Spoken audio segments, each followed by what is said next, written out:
नमस्कार दोस्तों, स्वागत है आपका एकेडमिक स्पेस चैनल पर। जैसा कि आपको पता है कि एनटीपीसी और ग्रुप डी की एग्जाम्स की डेट आ चुकी है, इसलिए हम एनटीपीसी और ग्रुप डी को टारगेट करके चल रहे हैं। यहाँ पे आपको कुछ जीके जीएस और करंट अफेयर्स के क्वेश्चंस मिलेंगे जो आपके लिए एग्जाम ओरिएंटेड और सिलेक्टेड होंगे। साथ ही आपको प्रत्येक क्वेश्चन के साथ फैक्ट भी दी जाएगी, क्योंकि आप जिस क्वेश्चन के बारे में अच्छे से जान लेते हैं वे क्वेश्चन आपको याद हो जाते हैं। इसलिए प्रत्येक क्वेश्चन की फैक्ट्स दी जाएगी। और हाँ, पहले आप क्वेश्चंस को अपने से ट्राई करेंगे कि आपको आता है या नहीं। उसके बाद उसका आंसर देखेंगे। अगर आपको अधिक समय चाहिए तो वीडियो को पॉज कर लेंगे। तो चलिए शुरू करते हैं, बढ़ते हैं क्वेश्चंस की ओर। किस सिख गुरु ने स्वयं को सच्चा बादशाह कहा था? गुरु गोविंद सिंह, गुरु हरगोविंद, गुरु तेग बहादुर या गुरु अर्जुन देव? तो गुरु अर्जुन देव ने स्वयं को सच्चा बादशाह कहा था। वे सिखों के पांचवें गुरु थे और इन्होंने 1604 में आदि ग्रंथ की रचना की थी। खुसरो के मदद करने के कारण 1606 में जहांगीर ने इन्हें मृत्युदंड दिया था। खुसरो जहांगीर का सबसे बड़ा पुत्र था। जिला न्यायालयों के न्यायाधीशों की नियुक्ति किसके द्वारा की जाती है? राज्यपाल, मुख्यमंत्री, विधि मंत्री या राष्ट्रपति? तो जिला न्यायालयों के न्यायाधीशों की नियुक्ति राज्यपाल के द्वारा की जाती है। राज्यपाल इसकी नियुक्ति उच्च न्यायालय के न्यायाधीश के सलाह से करता है, जिसका उल्लेख संविधान के अनुच्छेद 233 के 1 में है। इतिहास के आरंभिक काल को निम्नलिखित में से क्या कहा जाता है? पूरा पाषाण काल, मध्य पाषाण काल, लघु पाषाण काल या नव पाषाण काल? तो इतिहास के आरंभिक काल को पूरा पाषाण काल कहा जाता है। जिस काल का कोई लिखित साक्ष्य नहीं मिलता है उसे प्रागैतिहासिक काल कहा जाता है। इसे 3 कालों में बांटा गया है: पूरा पाषाण, मध्य पाषाण और नव पाषाण। तो सबसे प्रथम काल आता है प्रागैतिहासिक काल का पूरा पाषाण काल, इसलिए इसे आरंभिक काल कहा गया। भारत के किस राज्य के पास सबसे लंबी समुद्री तट है? केरल, गुजरात, आंध्र प्रदेश या तमिलनाडु?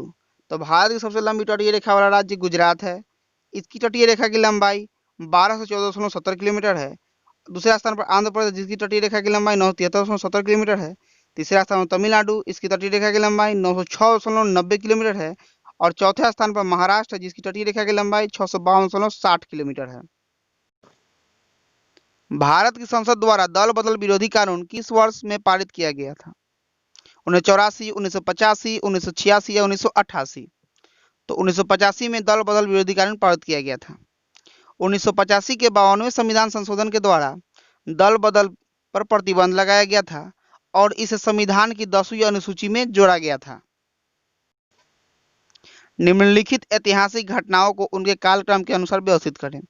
यहाँ पे कुछ घटना दिए गए हैं, जैसे चंपारण सत्याग्रह, बंगाल विभाजन, जालियांवाला बाग हत्याकांड। इन्हें क्रम के अनुसार बताना है। तो सबसे पहले बंगाल विभाजन हुआ था 1905 में। उसके बाद चंपारण सत्याग्रह हुआ था 1917 में। उसके बाद जालियांवाला बाग हत्याकांड हुआ था 1919 में। किस विदेशी यात्री ने भारत का दौरा सबसे पहले किया था? Xuanzang, Megasthenes, Itsing, Fahien? तो मेगास्थनीज ने भारत का दौरा सबसे पहले किया था। मेगास्थनीज चंद्रगुप्त मौर्य के दरबार में रहता था, जो सेल्यूकस निकेटर का राजदूत था। इसने इंडिका की रचना की है, जिसमें मौर्य साम्राज्य के बारे में वर्णन है। दो सागरों अथवा जलाशयों को जोड़ने वाली सकरी जल पट्टी को क्या कहते हैं? खाड़ी, जलडमरू मध्य, प्रायद्वीप या स्थल संयोजक? तो इसे जलडमरू मध्य कहते हैं। जैसा कि आप फिगर में देखेंगे, यहाँ पे दो स्थलों के बीच से नदियां निकल रही है और दो नदियां आपस में मिल रही हैं, तो इसे ही जलडमरू मध्य कहते हैं। यहाँ पे कुछ प्रमुख जलडमरू मध्य है, जिन्हें हम देख लेते हैं। पाक जलडमरू मध्य, पाक की खाड़ी को बंगाल की खाड़ी से जोड़ती है। सूरज जलडमरू मध्य जावा सागर को हिंद सागर से जोड़ती है। और यूकेटन जलडमरू मध्य जो मैक्सिको की खाड़ी को कैस्पियन सागर से जोड़ती है। किस गोना जनरल ने भारत में सती प्रथा का अंत किया था? Lord Canning, Lord Ripon, Lord William Bentinck या लॉर्ड डलहौजी? तो लॉर्ड विलियम बेटिंग ने सती प्रथा का अंत किया था।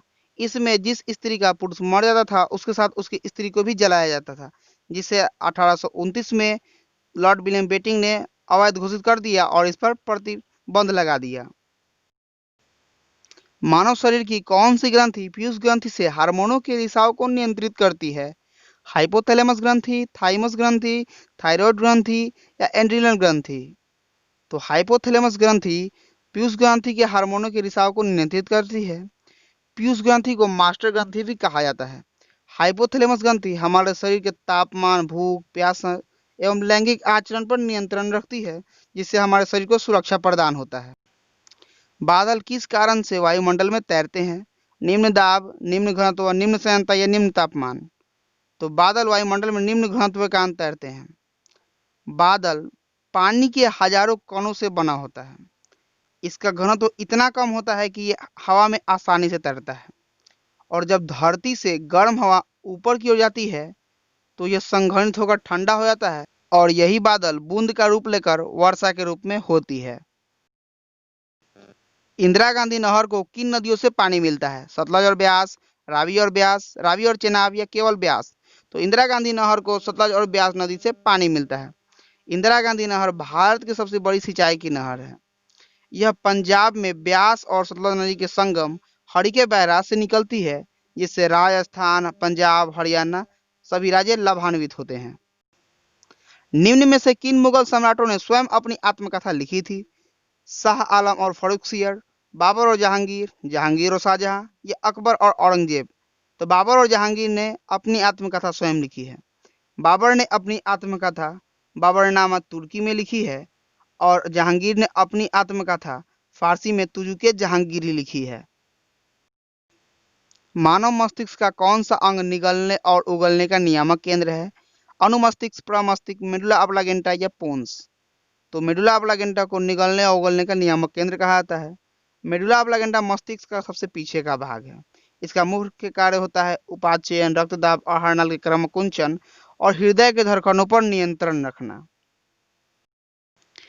ग्रीन हाउस प्रभाव का कारण क्या है? Nitrogen, carbon dioxide, carbon monoxide या नाइट्रोजन डाइऑक्साइड। तो ग्रीन हाउस प्रभाव का मुख्य कारण है कार्बन डाइऑक्साइड। ग्रीन हाउस प्रभाव से वैश्विक तापमान में वृद्धि होती है। वायुमंडल में तापमान की वृद्धि को ही ग्रीन हाउस प्रभाव कहा जाता है। ग्रीन हाउस प्रभाव में गैसों का उत्सर्जन जीवाश्म ईंधनों से होता है। दोस्तों, अगर अभी तक आपने हमसे नहीं जुड़ा है तो प्लीज हमसे जुड़िए, क्योंकि हम आपके लिए इसी तरह के रेगुलर फैक्ट रिलेटेड और एक्सप्लेनेशन के साथ वीडियोस लाते हैं, जिनमें एग्जाम ओरिएंटेड क्वेश्चंस और उनसे रिलेटेड सही फैक्ट्स होते हैं, जिससे कि आपकी तैयारी काफ़ी बेहतरीन होगी और आप एग्जाम में अच्छी स्कोर कर पाएंगे। और हाँ, अपने फ्रेंड्स को भी हमसे जुड़वाएं। इसके लिए आप हमारे किसी एक वीडियो को उनके पास शेयर करें और उन्हें कहें कि उस वीडियो को देखें। अगर उन्हें हमारी पढ़ाने का तरीका अच्छा लगता है तो वो हमसे जुड़ेंगे। ये हमारे मेहनत पर डिपेंड करता है। ये आपसे हमारी एक छोटी सी रिक्वेस्ट है, so please support me. Radar के आविष्कारक कौन थे? J.H. वान टेसल, विलियम के रोएंटजेन, P.C. फर्क्सवर्थ या H.S. Taylor Leo C Young. तो रडार के आविष्कारक H.S. टेलर और लियोसी यंग थे। रडार का उपयोग अंतरिक्ष में वायुयानों की भौगोलिक स्थिति का पता लगाने में किया। दृश्य स्पेक्ट्रम का तरंग दैर्घ्य कितना है? 1300 से 3000 स्पेक्ट्रम, 3900 से 7600 स्पेक्ट्रम, 7800 से 8000 स्पेक्ट्रम या 8500 से 9800 स्पेक्ट्रम। तो दृश्य स्पेक्ट्रम का तरंग दैर्घ्य होता है 3900 से 7600 स्पेक्ट्रम। स्पेक्ट्रम प्रकाश के तरंग दैर्घ्य का ऐसा ही मात्रक होता है। प्रकाश का तरंग दैर्घ्य सबसे अधिक लाल रंग में, सबसे कम बैगनी में होता है, और विक्षेपण सबसे अधिक बैगनी में और सबसे कम लाल रंग में। निम्नलिखित में से कौन सा विटामिन जल में घुलनशील है? Vitamin B, vitamin E, vitamin A या विटामिन डी। तो विटामिन बी जल में घुलनशील है। मुख्य रूप से दो विटामिन जल में घुलनशील होते हैं, विटामिन बी और विटामिन सी। और वसा में मुख्य रूप से 4 विटामिन घुलनशील होते हैं, जिसमें vitamin A, vitamin D, vitamin E और विटामिन के होते हैं। परिदर्शी यानी पेरिस्कोप किस सिद्धांत पर काम करता है? अपवर्तन, विवर्तन, पूर्ण आवर्तिक परावर्तन या परावर्तन पर। तो पेरिस्कोप परावर्तन के सिद्धांत पर कार्य करता है। यहाँ पे फिगर में देखते हैं पेरिस्कोप किस तरह से है। पेरिस्कोप का प्रयोग पनडुब्बी, युद्धपोत में किया जाता है, क्योंकि इसमें देखने वाला व्यक्ति छिपे हुए स्थान से अन्य जगहों की स्थिति को पता कर लेता है। मानव का 1 मिनट में लगभग कितनी बार हृदय स्पंदन होता है? 25 बार, 30 बार, 72 बार या 96 बार। तो मनुष्य का हृदय 1 मिनट में 72 बार स्पंदन होता है। हमारा हृदय पेरिकार्डियम से घिरा होता है। हृदय का वजन 300 ग्राम होता है। इसके 4 कोष्ठक होते हैं। हमारे शरीर में 2 रक्तवाहिनियां पाई जाती हैं, धमनी और सीरा। धमनी हृदय से रक्त को शरीर के चारों तरफ भेजती है, और सीरा पुनः शरीर से रक्त को हृदय में पहुंचाती है। छात्रों में साइबर सुरक्षा के प्रति जागरूकता बढ़ाने के लिए किसने साइबर पीस फाउंडेशन CPF के साथ साझेदारी की है? WhatsApp, Microsoft, Amazon, IBM। तो व्हाट्सएप ने CPF के साथ साझेदारी की है। इसकी शुरुआत सर्वप्रथम 4 राज्यों में होगी, मध्य प्रदेश, बिहार, झारखंड और महाराष्ट्र में।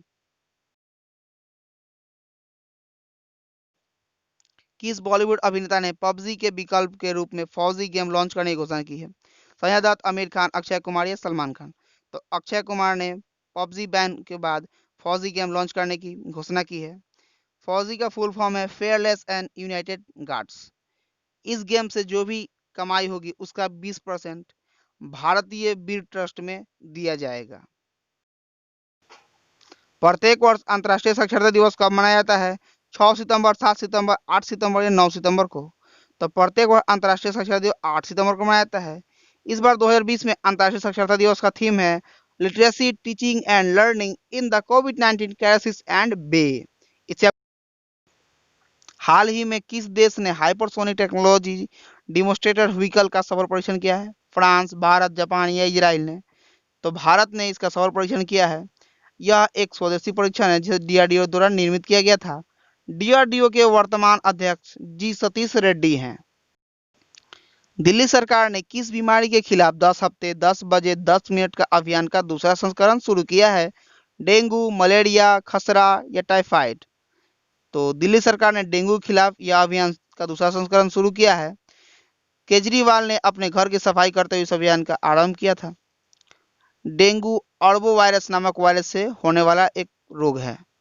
सो फ्रेंड, आज का वीडियो हम यहीं पे समाप्त करते हैं। उम्मीद है आपको वीडियो अच्छा लगा होगा। तो अच्छा लगा तो वीडियो को लाइक करें, चैनल पर नए हैं तो चैनल को सब्सक्राइब कर ले, बेल आइकन में प्रेस कर ले ताकि जब भी हम वीडियो अपलोड करें सबसे पहले आपके पास नोटिफिकेशन जाए। और हाँ, एक बात, अगर हमसे किसी बार कोई गलती हुई है तो हमें जरूर कमेंट करें ताकि हम सुधार कर सकें। मिलते हैं अगले वीडियो में। जय हिंद, जय भारत।